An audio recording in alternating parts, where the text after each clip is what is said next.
Olá, boa tarde. Estamos de volta com o curso Câmeras e Objetivas sem Complicação com Daniel Farjon. Daniel, muito boa tarde mais uma vez. Boa tarde, maravilha. Tudo bem? Tudo ótimo. Boa tarde aos nossos convidados de novo. Boa tarde. Tudo bom? Gustavo, tudo bem? Boa tarde, tudo bom? Boas. Legal. Daniel, o que a gente vai ver hoje? Dá uma passada geral em tudo que a gente vai ver no dia de hoje. Vamos lá, a gente começa entendendo a grande diferença do RAW para o JPEG, que é a polêmica, né, que a gente falou na aula.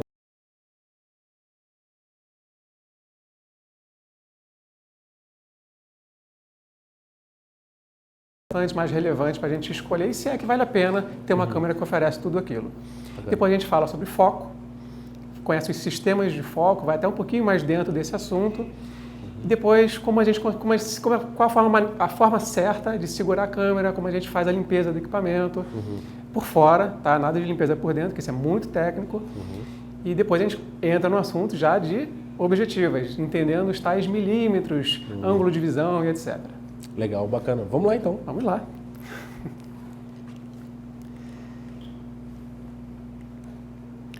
Bom, a gente começa falando então da principal diferença da imagem RAW para o arquivo em JPEG.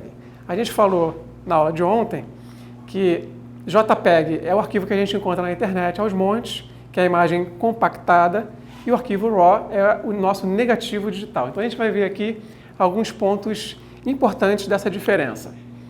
Primeiro, vamos falar aqui da JPEG, tá? Que a gente está mais acostumado. É um arquivo comum, como eu acabei de falar, a gente vê na internet. É um arquivo menor, ele ocupa menos espaço dentro do cartão.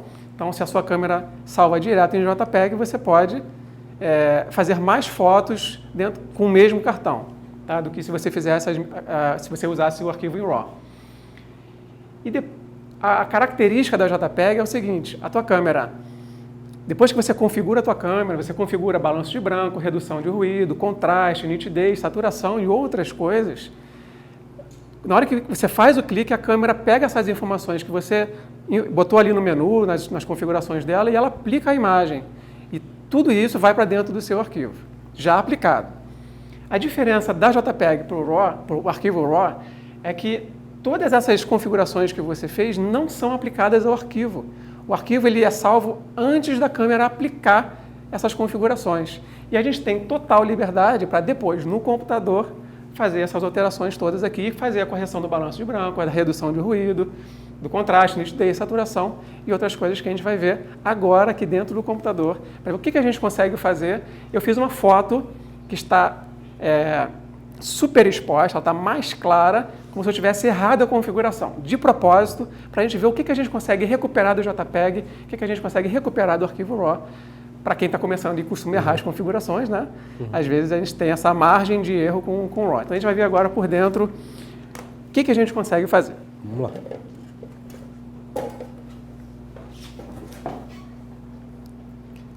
Vamos lá. Eu estou aqui dentro do Lightroom. Lembrando, tá? Não é uma aula agora sobre Lightroom. É uma aula sobre a diferença de RAW e JPEG. Eu vou passar aqui um pouquinho mais rápido em cima de alguns termos, mas o mais importante é vocês perceberem visualmente a diferença. Eu estou aqui com duas imagens, tá? Essa aqui da direita é a JPEG, você pode ver aqui pelo númerozinho, e a da esquerda é o arquivo RAW, CR2. Salvei pela minha câmera T2i. Com o arquivo da JPEG, se eu vier aqui e tentar trazer a exposição de volta, ou seja, ela está muito clara porque a parede está branca, aqui não tem mais transição da lente para o fundo, aqui na frente eu perdi informação, aqui também. Então, será que a gente consegue trazer essa informação, escurecer a foto e ainda assim conseguir enxergar esses detalhes? A gente vai ver isso agora. Venho aqui em exposição e vou arrastando o slide para um valor negativo. A foto vai escurecendo, só que eu continuo sem transição aqui da lente para o fundo e eu continuo sem informação aqui na frente dessa lente, essa tampinha aqui. Eu vou agora direto para comparar com o RAW, só com relação à exposição. Eu venho aqui no arquivo RAW. Qual foi o valor que eu coloquei aqui? Menos 3.05. Então eu vou pegar aqui e vou arrastar E agora vocês vão ver a diferença do que é mexer na exposição de um arquivo RAW, menos 3.05. Eu tenho total percepção aqui da diferença da objetiva para o fundo. Eu tenho aqui na lateral aqui da lente, nessa tampinha aqui, toda a informação, coisa que não tem aqui mais na JPEG. Então, na JPEG, a gente perde informação mesmo. Quando a imagem fica branca, não tem mais informação além do branco. Isso não acontece no RAW.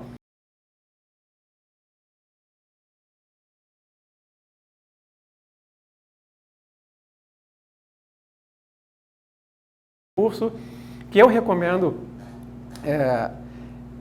eu sempre fotografo em RAW, tá? Por duas principais razões. Uma é o meu negativo digital. É a única prova que eu tenho de que aquela foto é minha, porque JPEG todo mundo pode ter.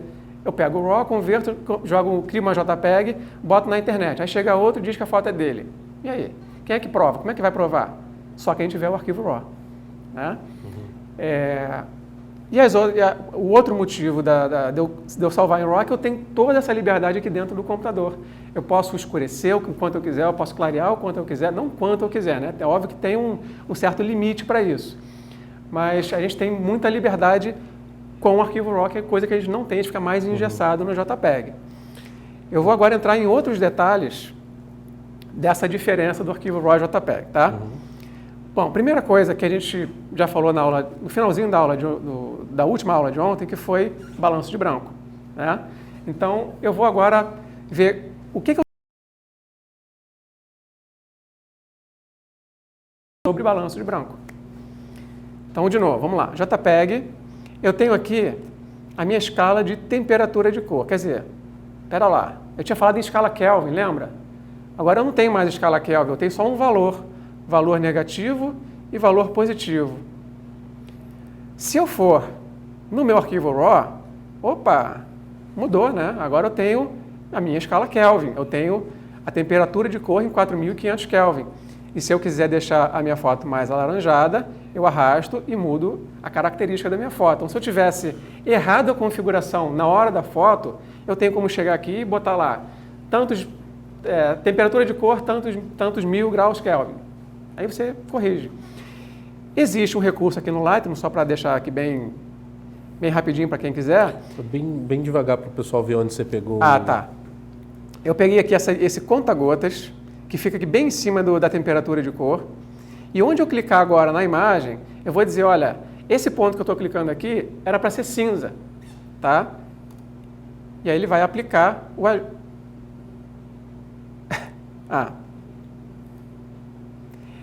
Eu escolhi um preto, então. Ele estava dizendo que estava muito branco demais, talvez porque o arquivo estava totalmente claro, original, então ele não identificou a minha redução, né? Então eu cliquei numa área mais escura da foto e disse, olha, isso aqui é um tom de cinza. Ele não pode ser nem alaranjado e nem azulado. Aí ele faz a correção para mim. Tá. No arquivo, lembra que a gente falou de latitude de exposição numa aula anterior?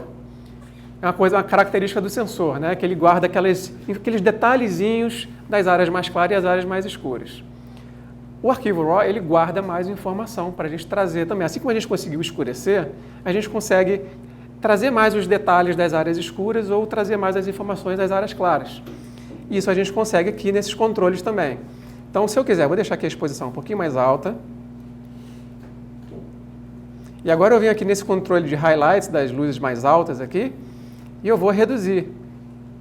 E agora eu tenho uma foto com as partes escuras, que estavam muito mais escuras agora, mais claras, e eu só escureci as partes dos brilhos mais claras. Então, tudo isso a gente consegue fazer de forma muito mais eficiente usando o arquivo RAW do que usando o arquivo JPEG. Eu vou fazer isso no JPEG. Tá? É isso que eu ia te pedir. Vamos fazer eu vou fazer isso no JPEG agora. Bom, para começar, a gente já perdeu informação, né? Então, não vai ter muito de onde tirar. Eu vou botar na mesma configuração. Eu botei a exposição aqui em menos 1.55. Então, eu venho na JPEG, boto a minha exposição em menos 1.55, ou próximo disso, menos 1.50. E agora eu venho no Highlights e tento trazer informação. Posso botar no mínimo que não adianta. Ele não tem essa informação para reduzir. Então eu continuo com o mesmo problema. Os brancos estourados e aqui embaixo, aqui onde tem essa parte aqui está tudo estourado, aqui não tem transição da lente para o fundo, a gente continua sempre com os mesmos problemas. Então, fotografar em RAW significa ter uma liberdade gigante na pós-produção. Você salva a foto ou você, com o processo de pós-produção, deixa a foto muito mais interessante. Você tem todo o controle sobre os ajustes, né? Então, se eu quiser deixar essa foto, vamos fazer um ajuste rápido aqui, temperatura de cor, um pouquinho mais quente, botar aqui exposição mais clara para deixar mais informação aqui na parte escura. Posso aqui aumentar o contraste ou reduzir o contraste. Olha como muda a foto completamente com pequenos ajustes que a gente faz. Venho aqui nessas shadows, nas sombras, e vou trazer informação das sombras. Eu clareio aqui. Eu venho aqui na claridade, aqui embaixo, fazendo um ajuste bem rápido. E dou um ganho no contraste dos tons médios. Eu tenho uma foto super contrastada, mas sem fazer um contraste global, que aí escurece e clareia demais as pontas. Então, já deu para perceber que o arquivo RAW permite ajustes bem mais exagerados do que se você tiver partindo do princípio de apenas uma JPEG. Tem alguma dúvida até agora sobre isso? Não, até agora tem dúvidas sobre salvar o arquivo. Não sei se você vai falar sobre isso ainda. Como tratar um arquivo RAW e depois o que deve fazer com ele. Exatamente. A gente pode ver isso agora, claro. Bom, eu falei da principal diferença do RAW para o JPEG, que o arquivo JPEG a gente encontra ele disponível na internet. O arquivo RAW não. Se o arquivo RAW é o seu negativo digital, você não vai querer que a sua única prova de autoria fique na mão de outras pessoas. Então o arquivo RAW é só seu. Você não distribui. A menos que você esteja dando uma aula e queira que os seus alunos usem aquele arquivo. Mas, tirando isso, esquece. Então, você vai pegar o arquivo RAW e vai salvar em JPEG, porque é o que todo mundo vê em casa. Então, a gente vem aqui no Lightroom, em arquivo, eu estou com ele aqui em inglês, né? Exportação, cadê? Exportação. E na hora da exportação, ele já me dá a opção, cadê? JPEG. Aqui embaixo, tipo de arquivo, tipo de imagem, formato de imagem. JPEG eu poderia salvar em TIFF, lembra que a gente viu na aula passada também, no dia de ontem. Existem 3 tipos principais nas câmeras, JPEG, TIFF e RAW. O TIFF é a JPEG com o máximo de qualidade, sem compressão, sem descartar muita informação. Então a gente pode salvar em TIFF para continuar com o arquivo com o máximo de qualidade. Mas você não vai colocar, tipo, no Facebook, etc., um arquivo em TIFF. Que fica muito pesado. Fica muito pesado. Fica muito grande para mandar. Então, você tem que ter uma conexão muito grande, as pessoas não vão... Aliás, quando você mandar em TIFF, se o Facebook aceitar, não sei se aceita... Não deve aceitar. Não deve nem aceitar. Mas ele vai converter depois. Se aceitasse, ele iria converter para JPEG. Porque ele não justifica guardar uma informação tão grande lá dentro. Ô, Daniel, a Gisele Drozdowski pergunta se pode editar um arquivo RAW no Photoshop. A gente está usando o Lightroom aí. Pode. Dentro do Photoshop, existe o Adobe Camera Raw, ACR. Tá? Ele é uma ferramenta que vem junto com o Photoshop, que você pode atualizar. Se você comprou uma câmera mais nova, ele não vai reconhecer o arquivo RAW da sua câmera mais nova, mas você atualiza e você consegue carregar e abrir dentro do Photoshop. Aí você vai fazer esses mesmos ajustes que a gente fez aqui. Tudo isso que tem aqui tem lá e depois você salva ou abre dentro do Photoshop e continua o seu processo de produção. Boa pergunta, valeu. Eu sei que o Facebook ele aceita PNG também, né? Tem bastante gente que diz que a qualidade fica superior do que se você subir uma foto em JPG. Eu tentei fazer alguns testes para saber se realmente tinha essa diferença de JPEG para PNG e, sinceramente, para arquivo pequeno eu não vi diferença. Detonou do mesmo jeito. Ele estraga de qualquer forma. Estraga de qualquer jeito, eu senti diferença Estraga assim, mesmo. Se você pegar uma foto com um tamanho muito grande, digamos 2.000 pixels, tá? Que coisa que você não gostaria de colocar na internet nesse tamanho, por questões... você não quer uma foto grande sua nas mãos de outras pessoas que poderiam dizer que é delas, imprimir, etc. Né? Então, mas se você mandar um arquivo grande, a perda vai ser menor. Aquela compressão, aquele desgaste ali nas bordas, se tiver alguma letra, fica com uma bordinha esquisita e tal, isso vai ser menos perceptível no arquivo maior do que no arquivo menor. No arquivo menor você vê mais degradação na imagem. Mas na mesma situação, aplicando um tamanho grande para um JPG... Mesmo PNG ou JPEG, eu vi o mesmo problema. Sim, posso até estar errado de alguém falar, não, de repente eu fiz o PNG e percebi melhora. Lembrando, não existem duas imagens idênticas. Assim, quando você tem uma imagem mais escura, totalmente com tons escuros, ela vai ter uma perda mais perceptível do que se tiver a imagem com os tons mais claros. Então, assim, tem muita variável entre um tipo de imagem e outro. Tá? Mas, de uma forma geral, JPEG e PNG no Facebook é horrível. Você comentou dos tons escuros, é bem perceptível em vídeos, né? Porque a compressão é alta. Por causa da compressão, exatamente. O que o Facebook faz, ele comprime para poder caber milhões e milhões de imagens lá nos servidores deles.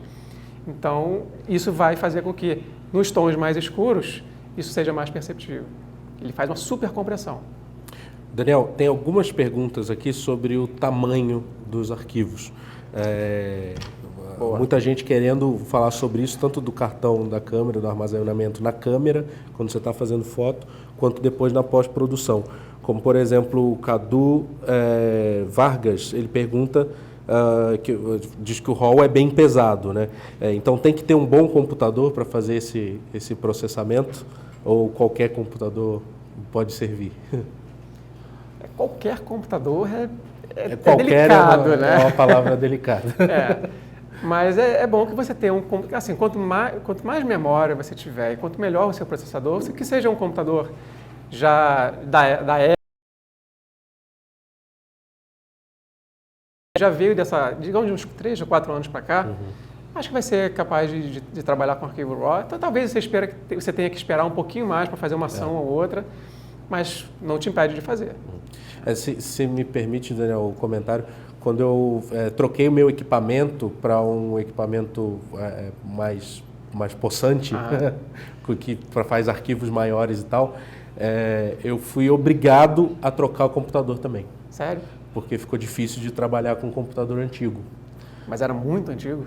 Era antigo, era bem antigo.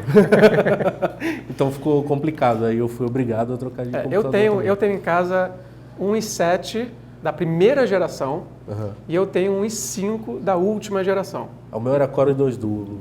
Então aí sim, aí aconselho trocar. Legal, vamos lá. E só falando rapidinho de tamanho de arquivo, tentando dar uma noção de quanto pesa em megabytes, né? Um arquivo RAW JPEG. Uma JPEG de uma câmera super moderna hoje, considerando assim 70D, 6D, etc., fica em torno de 4 MB mais ou menos. E o arquivo RAW fica perto de 40 MB. Então, você vai fazer praticamente 10 vezes menos fotos, vai caber 10 vezes menos fotos dentro do seu cartão se você fotografar em RAW. E existe a possibilidade ainda de você gravar em RAW mais JPEG. Aqui já tem pergunta sobre isso. Aqui a Fernanda Prado perguntou.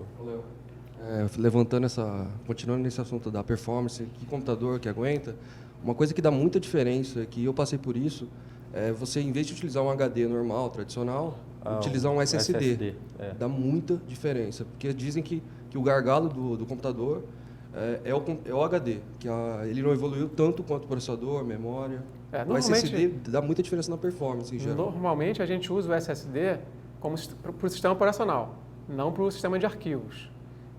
Então você tem um arquivo SSD onde você bota o seu macOS ou o seu Windows, ali vai ser muito rápido. Para abrir programa, para processar algumas coisas, para troca de informação lá com o sistema, isso vai ser muito rápido. Na hora de gravar, etc., você grava no seu HD normal, um HD externo e tal, numa boa. Até esse processamento que o próprio Lightroom, o Photoshop faz, né, fica dentro desse SSD. Fica dentro do SSD. É a conversa do sistema operacional junto com o Pelo menos momentaneamente, você está trabalhando com aquele lote de arquivos, mantém no SSD, processa, depois na hora de fazer o backup, vai para o HD tradicional. Lembrando que eu não vou falar assim com uma certa parcimônia de que eu ouvi falar, eu não tenho comprovação disso, mas é bom que vocês possam pesquisar em casa sobre a durabilidade de um HD SSD. Me disseram que para quem trabalha com vídeo, por exemplo, um HD SSD vai embora rapidinho. Ele tem um certo limite de ciclo de operação. Se você atinge esse ciclo em um ano e meio, se perder um HD em um ano é complicado, né? E o HD é caro, o SSD é caro. SSD é caro. Então, pesquisem sobre isso, a durabilidade e capacidade de gravação para quem trabalha em vídeo principalmente, se vale a pena usar o HD SSD para isso. Eu também não conheço muito Mas é bom disso. deixar alerta aí que existe essa grande possibilidade. Beleza, vamos lá. Bom.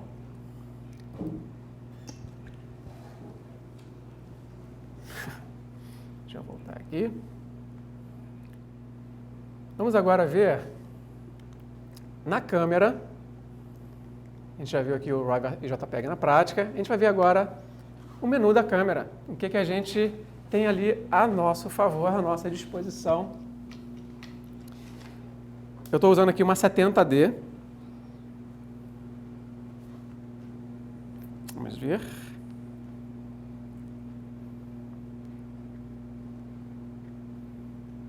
Chegou.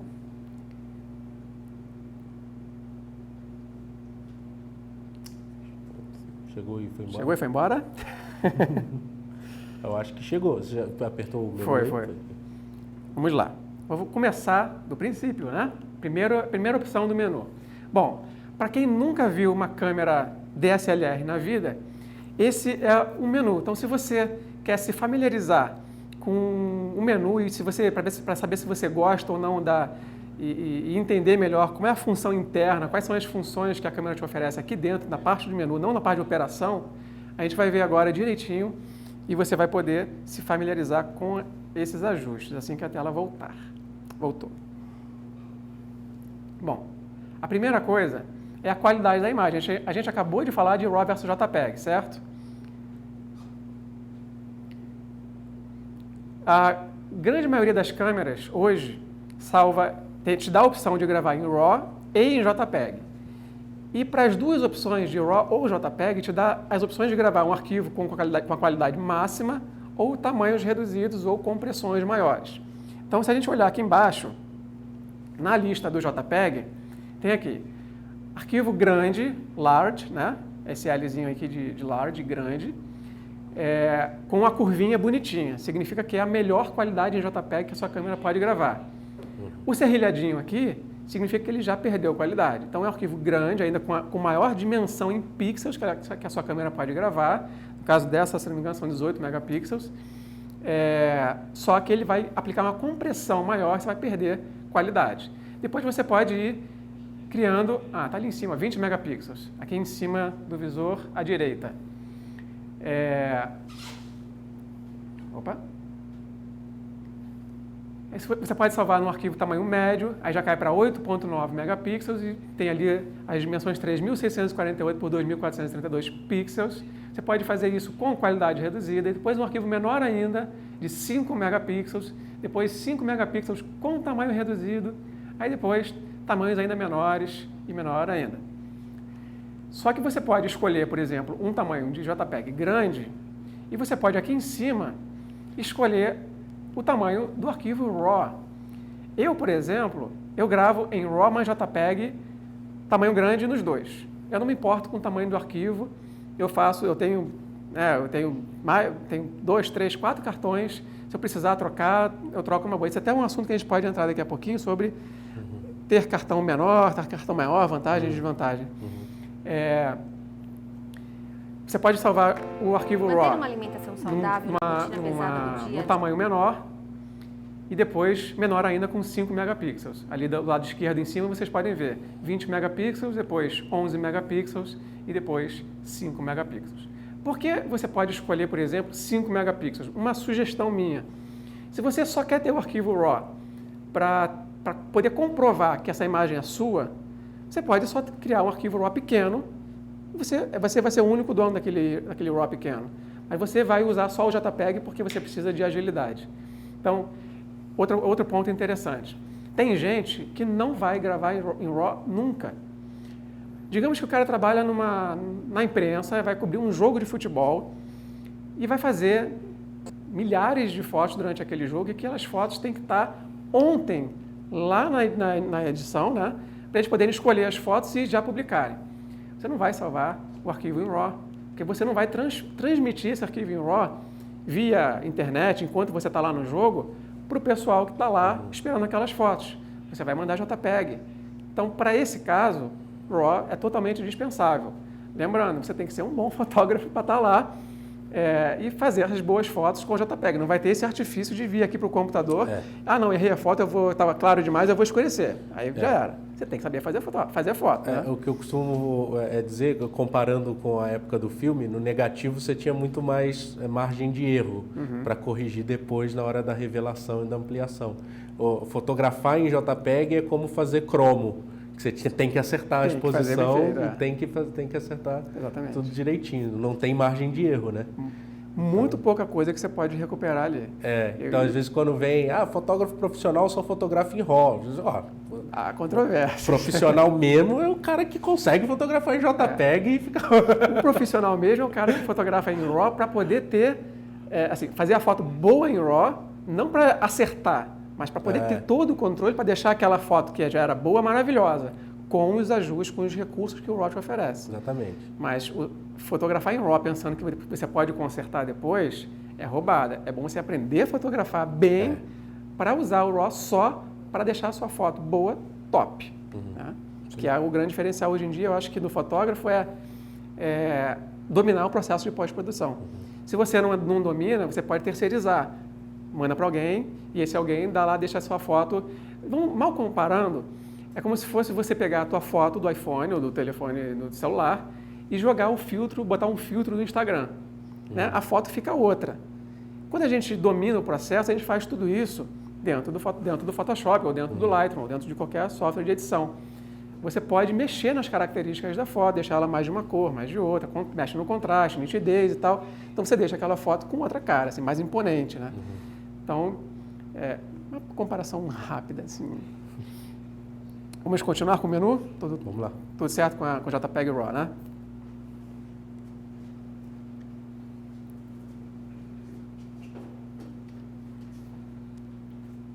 Fugiu o nosso menu de novo. Foi. Voltou. Especificamente na 70D, ela tem um visor. Para quem já sabe, existe uma regra dos terços na fotografia, né, que divide o quadro em 3 partes, na vertical e na horizontal. E eu vou mostrar aqui, aliás, até o Live View, para vocês verem. Essa divisão aqui, vou apontar para a parede, essa divisão de 2 linhas verticais com 2 linhas horizontais te ajuda na composição. Então, vou fotografar aqui nosso querido Léo. E se ele olhar para o lado, para dentro da foto, eu boto ele aqui nessa linha. É uma regra de composição. Se ele olhar para o outro lado, eu boto ele nessa outra linha. Tá? Então, existe a opção na 70D de você ter essas guias dentro do visor óptico. É um recurso novo, é uma facilidade para quem está entrando aí no mundo da fotografia e quer ter esse auxílio no visor sem depender do LCD. A gente viu ontem também o nível de visor, que você pode ajustar a câmera e deixar ela na horizontal bonitinha, com um nível eletrônico, aviso sonoro, ou seja, quando você faz o foco, a câmera dá um bip. E aí esse bipzinho te diga, olha, eu já fiz o foco, pode disparar. Tá? É só um aviso sonoro.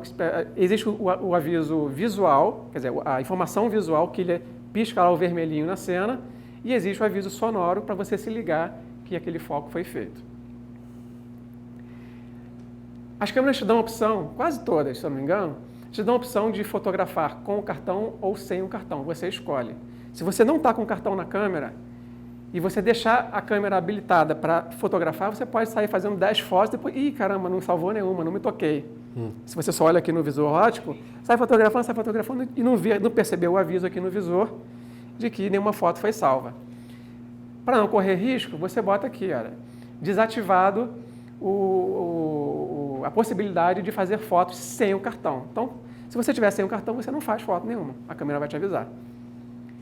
Aqui existe o tempo de revisão. Toda vez que você faz uma foto, você pode revisar essa foto no visor. Então, deixa eu botar aqui no Live View de novo. Vou fazer uma foto aqui. Pronto. Deixa eu ver. Não, acho que ele voltou para o Live View. Por conta desse cabo aqui, a câmera volta para o modo que a gente estava. Mas, teoricamente... Ela piscou rapidinho. Ela piscou rapidinho, né? O review ali seria isso aqui. Ela vai para a visualização da nossa foto. E aí você olha aqui no visor, acertei a exposição. Não, eu podia mexer no foco. Não, eu podia melhorar o enquadramento. Aí você faz uma análise rápida. Esse tempo de análise, você escolhe aqui. Deixa eu voltar. Tempo de revisão. Você pode botar desligado para fazer a foto e não aparecer no visor, depois 2 segundos, 4 segundos, 8 segundos, e fixar a imagem. Fixar a imagem significa, você fez a foto, a câmera mostra no visor e fica lá, até você apertar o botão de novo. Aí, se você quiser, você... Só que o problema é, quanto mais você usa o monitor LCD, mais bateria você gasta. Então, se você está na rua, tem necessidade de poupar bateria, evita botar esse tempo de revisão aí na foto. Só olha se você realmente precisa. Então, você chega aqui, bota desligado, e aí, se você precisar, você aperta o play aqui, não sei, tem um play aqui normalmente atrás da câmera, você aperta o play e você visualiza a última foto que você fez. Essa é a maneira mais adequada para você poupar bateria. Daniel, e essas funções que a gente está falando só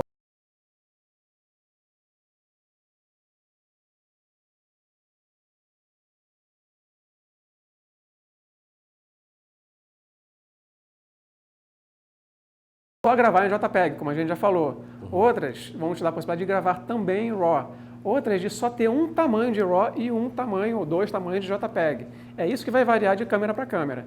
Mas esse é um ajuste, a função é geral, né? Funciona para todas as câmeras. Existe, claro, a função que é específica da 70D. Por exemplo, o visor, a grade no visor. Tá? Isso é específico deste modelo. Tá? Então, estou mostrando para vocês verem que existe isso no mercado. E se isso for realmente importante para a sua fotografia, você já sabe, então, que a sua câmera pode ser, por exemplo, uma 70D. Se você não faz questão de ter esse auxílio no visor, e você usa o monitor LCD para ter essa guia, tudo bem, aí existem trocentas outras câmeras que botam essa grade no visor LCD, mas não tem no visor óptico. Tá? É só para ficar atento ao que existe no mercado. Aí você pesquisa na câmera que você começou a se interessar por conta de tudo isso que eu já falei hoje, na aula anterior, que a gente vai falar ainda até o final do curso. Não, para o meu tipo de fotografia, essas funções todas que o Daniel falou são importantes. Que câmera que tem isso? A 60D já oferece tudo. Não preciso comprar 70D e gastar mais dinheiro se a 60D já oferece tudo. Então, beleza, economiza dinheiro, guarda dinheiro para investir de repente numa lente no futuro, a lente certa para você, não a lente que vão falar, compra 50mm que resolve a tua vida. Não é isso, né? A gente vai ver hoje e amanhã, vai continuar vendo, a gente vai entrar hoje em objetivas para falar sobre essa questão de qual lente, o que são os tais milímetros e o que é bom para você, não o que é bom para todo mundo e não existe, né? Não existe uma coisa genérica. Que, a lente do kit funciona para todo mundo, ou não funciona para ninguém. Não tem isso. Você vai ver aqui no curso que existe equipamento certo para você. Então, ouviu o galo cantar, duvida e começa a pensar, com o auxílio desse curso, ao que é relevante e importante para a sua fotografia, para o seu estilo de fotografia. E se você ainda não tem, você vai aprender a praticar e vai encontrar o seu estilo e só depois você vai investir em equipamento. Não sai comprando câmera, comprando lente e depois descobrir as coisas. Faz o caminho inverso, né? Opa. Vamos continuar com um menu. Especificamente na 70D, ela tem uma correção de aberração da lente. Isso existe também dentro do RAW. Você pode fazer a correção do arquivo RAW, da aberração da lente dentro do RAW. Quer ver isso rapidinho no Lightroom? Vamos ver. É uma coisa que poucas pessoas se ligam, essa existência da aberração cromática ou desvio cromático. E existe aqui, cadê? Deixa eu ver. Correções da lente. Tá? Eu estou no arquivo RAW aqui embaixo. Na correção da lente, eu tenho aqui cor, remover aberração cromática ou desvio cromático. O que é isso? Deixa eu ver se eu consigo ter um exemplo aqui. Está vendo esse roxinho aqui do lado? Esse roxo aparece quando você tem uma área de muito contraste entre uma parte escura e clara. Tá? Isso é uma deficiência de cada objetiva. Cada objetiva vai te dar mais ou menos esse efeito. E varia também de acordo com a abertura. Isso a gente vai ver mais para frente. Mas saiba que existe esse defeitinho de cada lente e você pode corrigir aqui dentro do RAW com um simples clique. Observa aqui esse roxinho. Eu vou apertar o botão agora, 1, 2, 3 e... sumiu. Tá? O Lightroom e o Adobe Camera Raw corrigem isso rapidinho. E no caso da 70D, você tem essa correção dentro da câmera. Então, se você é daqueles que gosta de fotografar em JPEG, a sua JPEG já não vai ter esse defeitinho. Tá? Vamos ver se volta o menu. Foi.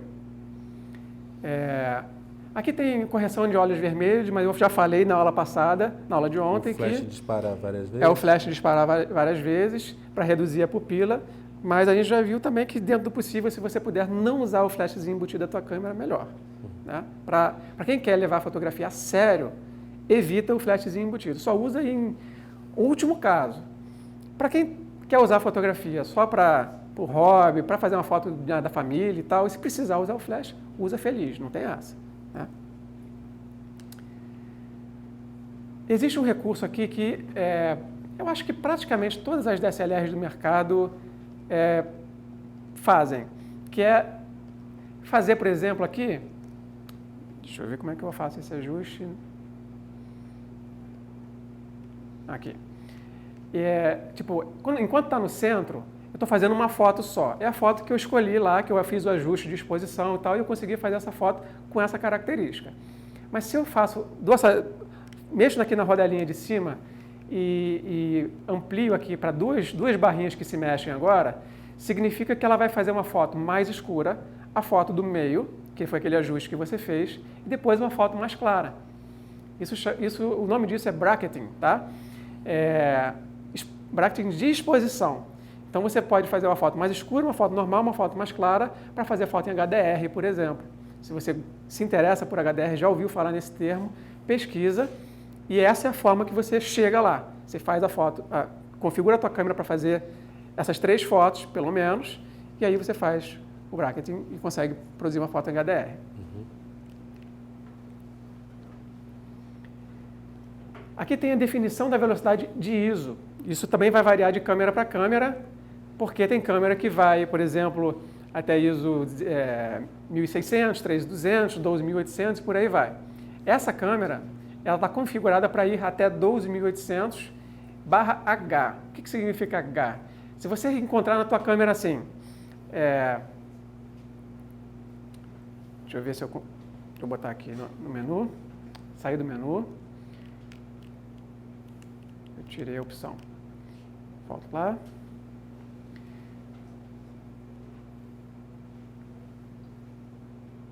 Pronto, raio 1. Se eu entrar aqui no ISO, agora, vou me dar a opção. Foi para 12.800. Era isso? Não, estava normal. Bom, mas vamos lá. Se você encontrar a opção raio 1 e raio 2 na sua câmera, significa o seguinte, a sua câmera vai até um ISO, digamos, 6.400. Aí depois tem H1 e H2. O que esse H1 e H2 significa? Que ela tem um limite padrão de fábrica lá que vai até 6.400. Depois, ela pode ir além e ir para 12.800. E depois ir para 25.600. Fiz a conta certa? 2.800, 25.600. Também não, mas... ela vai dobrando cada vez mais. Só que, de novo, se o padrão da câmera é até 6.400, se você forçar, tu vai trazer muito ruído, vai perder muita definição. Então, praticamente, isso não... joga fora, esquece que isso existe. né? Você está amplificando ao extremo aquele um sinal, né? que já estava... Você está enforcando, né?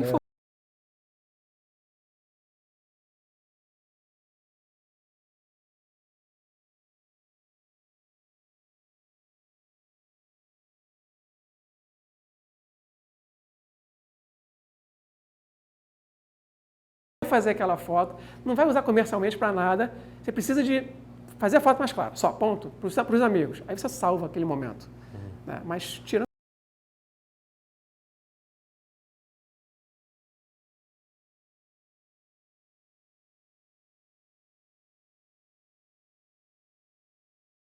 disso, você já está chegando no limite dela.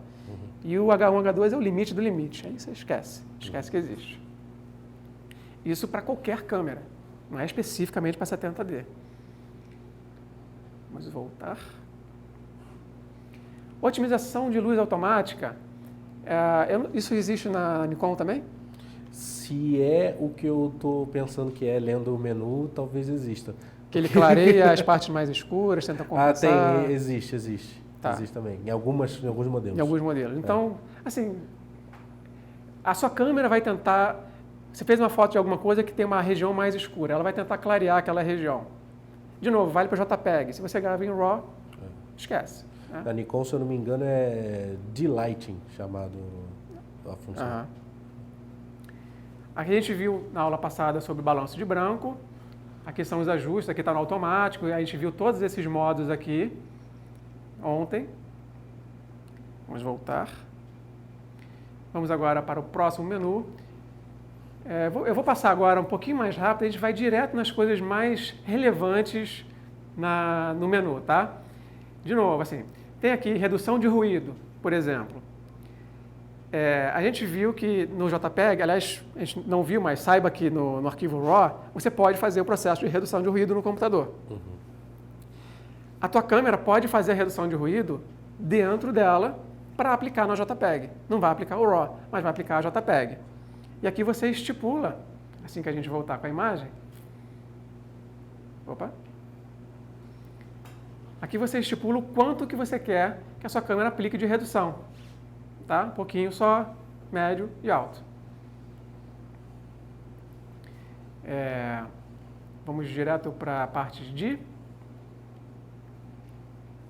Vou falar alguma coisa sobre formatação de arquivo, formatação de cartão, que é o seguinte. Formatar cartão.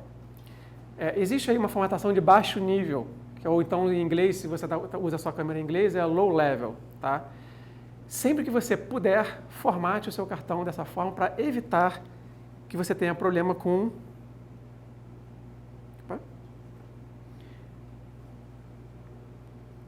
com gravação de arquivo, com reconhecimento e tal. Então, sempre que você puder, salve em formate seu cartão com essa opçãozinha acionada. Agora, a minha sugestão é a seguinte: pegou um cartão de um amigo seu, ele tem uma câmera diferente da tua, você vai usar na tua câmera, é importante, peça permissão para ele para formatar o cartão e formate. O ideal sempre é você ter a formatação feita pela tua câmera. Não formata no computador, joga para a tua câmera e vai usar. Formata dentro da câmera, da sua câmera, e passa a usar. Eu tenho, por exemplo, a T2i, a 70D e a 6D. Cartão que eu formatei na T2i não funciona na 6D. Ou então, depois dá um erro no meio do caminho. Então, para você não correr risco de perder a imagem do seu cartão, formata dentro antes de fazer a sua saída fotográfica. E formatar, não é apagar todos Não é os apagar arquivos. imagem, é formatar cartão. Ele vai apagar tudo que tem lá dentro. Se você tiver usado seu cartão como pendrive, botou um PowerPoint lá dentro, ele vai apagar tudo. Tá? Comigo já aconteceu eu tenho uma T3i e uma 60D. Na T3i instalar o Magic Lantern no cartão e depois tentar usar na 60, a câmera nem ligava. Com o Magic Lantern é complicado. O Magic Lantern, para quem não sabe, é um softwarezinho que você coloca no cartão para turbinar a sua câmera.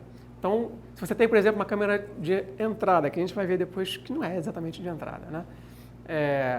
se você usa ela te dá X recursos, você bota esse softwarezinho e você tem mais um monte de recursos. Normalmente os recursos que você só encontra nas câmeras mais caras. A Nikon não tem isso. Não que eu saiba. Não tem. Acho que também não. O Magic Lantern não é só para Canon, mas não sei se tem algum outro que fizeram, mas nunca ouvi falar. Então, assim, se você usa uma câmera da Canon e quer dar uma turbinada nela, você pode instalar esse Magic Lantern e ganhar novos recursos. Só que, de novo, se formatou na tua câmera, botou o Magic Lantern, só vai servir para a tua câmera.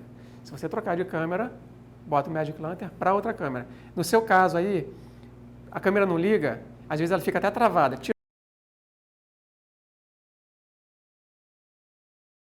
Você formata o cartão de novo, na tua câmera. Mesmo que tira o Magic Lantern, né?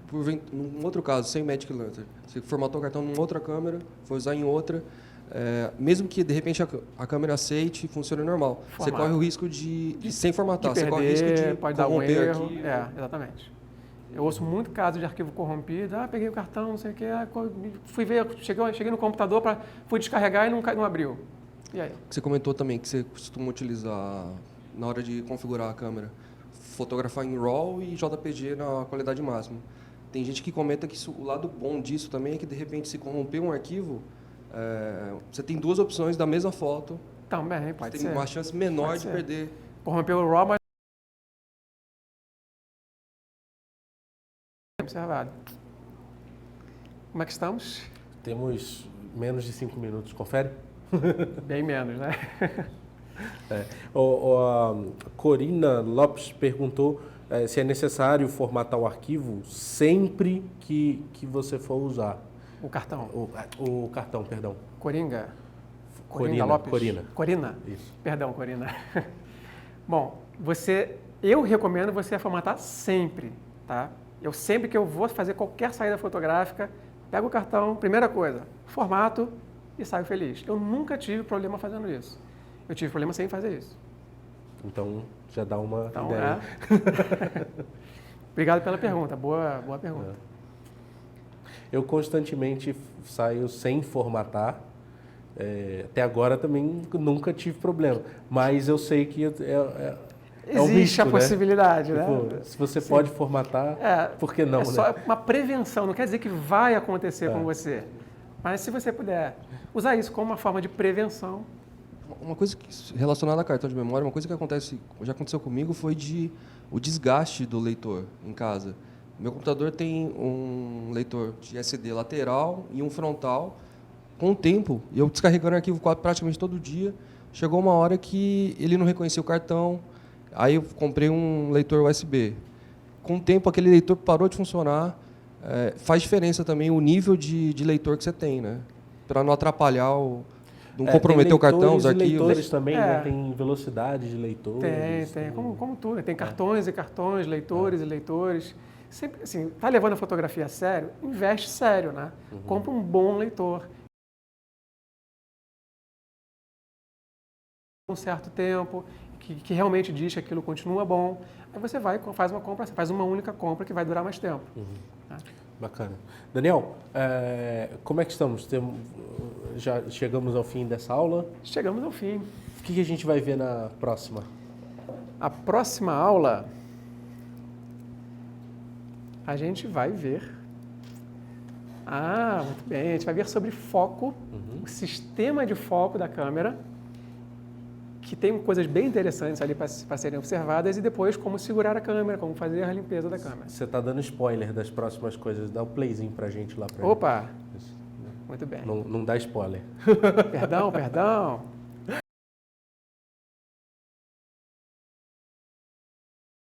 Câmeras e objetivas sem complicação com Daniel Farjon.